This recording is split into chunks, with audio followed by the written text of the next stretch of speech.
안녕하세요. 오늘도 일본어의 나원티입니다. 오늘은 제 소개를 좀 하려고 해요. 저는 지금 일본어를 가르치고 있는 사람입니다. 일본어는 여러분이랑 비슷해요. 고등학교 2학년 때 제2 외국어로 배우기 시작했고 주변에 일본 문화를 좋아하는 친구들이 많기도 하고 그리고 제가 일본 만화책을 좋아해서 조건 없이 좋아진 과목이 일본어였어요. 영어를 좋아하지 않아서 더 좋아했던 것도 있던 것 같아요. 일본어 가르치면서 만난 분들이 대부분 영어랑 수학을 싫어하시는 분들이 많더라고요. 저도 그렇거든요. 제가 정말 존재감이 없던 사람이었는데 그래서 그런지 저를 아는 분들이 일본에 가기 전부터 알던 분들이랑 다녀와서의 저를 아는 분들로 나눠서 나눌 수 있을 것 같아요. 물론 일본에서부터 저를 알게 된 분들도 계시고요. 일본을 다녀온 후 저에 대한 평가가 아주 상이합니다. 개인적으로는 일본에 다녀온 것이 제 인생에서 가장 잘한 일이라고 생각을 하는데요. 저는 20살에 일본에 워홀러로 가서 10년을 일본에서 지냈습니다. 비자로 표현하자면요. 첫 수문을 열어준 건 워킹홀리데이 비자였어요. 그 다음에 지금은 사라졌는데 랭귀지 스쿨 다닐 때 받을 수 있었던 취학 비자, 그 다음에 대학 다닐 때는 유학 비자였고요. 취업하고 나서는 뭐 취로 비자라고도 하고 취업 비자라고도 하는데 이렇게 좀 다양한 비자로 지내다가 30살에 한국에 돌아와서 일본어 강사가 되었어요. 어떤 분들은 일본어 공부하면 결국 강사가 되는구나 라고 생각하는 분들도 계실지 모르겠는데 저는 이 일 시작하고 알았어요. 이 일 하려고 그 먼 길을 돌고 돌아서 여기까지 왔구나 라는 걸요. 제 오랫동안 고민은 하고 싶은 게 없다 였습니다. 뭐든 잘할 자신은 있었는데 하고 싶은 게 없는 기분 아시나요? 나는 왜 하나를 정하지 못하지? 라는 생각이 늘 저를 힘들게 했어요. 그리고 자기 분야에서 반짝반짝 빛나는 사람들을 보면 너무 부러웠습니다. 저 사람들은 어떻게 자기 일을 아는 걸지? 그 나이 어린 선수들 있잖아요. 운동선수들 보면 어떻게 저게 자기 건 줄 알고 저렇게 올인을 할까? 그게 이해가 안 되기도 하고 그것보다 더 부럽기도 한 마음이 컸던 게 그 10대와 20대였어요.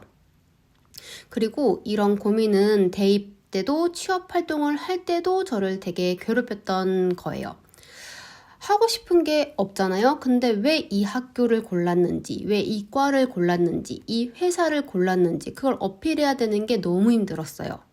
근데 제 문장이 아까부터 과거형이죠. 맞아요. 저는 지금 제 분야를 찾았기 때문에 하루하루 너무 즐겁게 보내고 있거든요. 눈치채신 분들도 있겠지만 저는 저의 제 분야는 일본어를 가르치는 거예요. 근데 더 정확하게 말하자면요. 일본어라는 걸 통해서 사람과 사람 사이에 교감하는 것, 그게 제 가치를 거기서 찾은 것 같더라고요. 지금 제 일이 너무 좋긴 한데 저는 이 일이 제 일인 줄 어떻게 알았냐면요. 그게 진짜 설명하기 어려운데 피부로 아는 것 같아요. 그 온몸의 세포들이 말을 해주거든요. 마치 결혼 상대자를 처음 만나면은 뭐 종소리가 들린다, 뭐 후광이 비친다, 뭐 이런 거 있잖아요. 그런 거랑 비슷한 원리인 것 같아요. 제가 이 일을 하고 되게 행복했어요.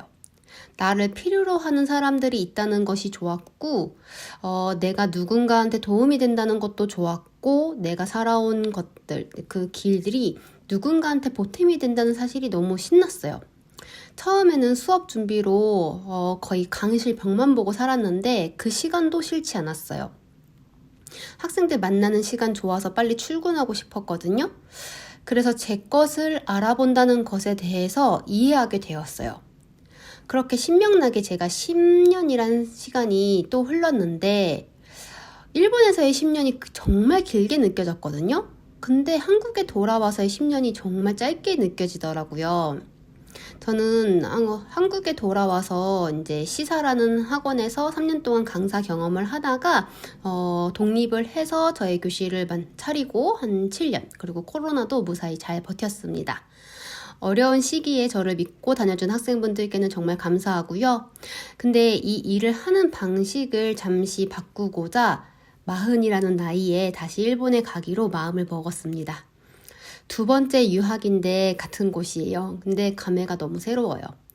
근데 저는 지금보다 더 일본어를 잘 가르치고 싶고요. 10년 전에 제가 알고 있던 유학 사정과 지금은 다를 것 같은데 그런 데이터도 갱신하고 싶었고 다음 스테이지의 문을 제 손으로 열고 싶어서 정한 유학이에요. 20살에 한 유학은요, 눈앞에 무엇이 있을지도 모르고 갔던 겁없던 유학이었고요. 이 40살의 유학은 해야 할 일이 너무나 명확해서 오히려 다 못할지도 모르겠다라는 게 겁이 나기도 하고요. 돌아와서 잘할 수 있을지 걱정도 많이 되는 유학입니다. 처음 유학을 이제 결정했을 때, 이 유학은 두 번째 유학이에요. 주변 사람들의 반응도 둘로 나뉘었어요. 첫 번째는 왜 자리도 잡고 잘 되고 있는 교실을 제 손으로 제가 밥상을 엎고 나가는지 모르겠다. 두 번째는 너무 부럽다. 잘 할 거다. 잘 다녀와라. 안 와도 된다. 였습니다. 반응 정말 다르죠? 두 반응의 차이는 가치관의 차이라고 생각을 합니다. 제 입장으로서는 두 번째 반응이 더 고맙지만 둘 다 저를 걱정해주는 마음이니까 너무너무 감사하게 생각해요. 다음 시간에는요, 아마 EJU 결과가 나와 있을 거예요. 제가 17년 만에 다시 EJU를 봤거든요. 결과가 나오면은 제가 이 2022년 한 해 동안 어떻게 40살의 유학, 두 번째 유학을 준비했는지 말씀드릴 수 있을 것 같아요. 저와 같은 케이스가 사실 흔하지 않아서 별로 도움이 많이 되진 않을 수도 있어요. 그럼에도 불구하고 일본 유학에 대해서, 일본에 대해서 또는 일본어에 대해서 궁금하신 분들한테 도움이 되는 이야기면 좋겠습니다. 긴 얘기 들어주셔서 정말 감사하고 겨울이 너무 일찍 왔어요. 따뜻한 하루 되시길 바라며 나원티였습니다.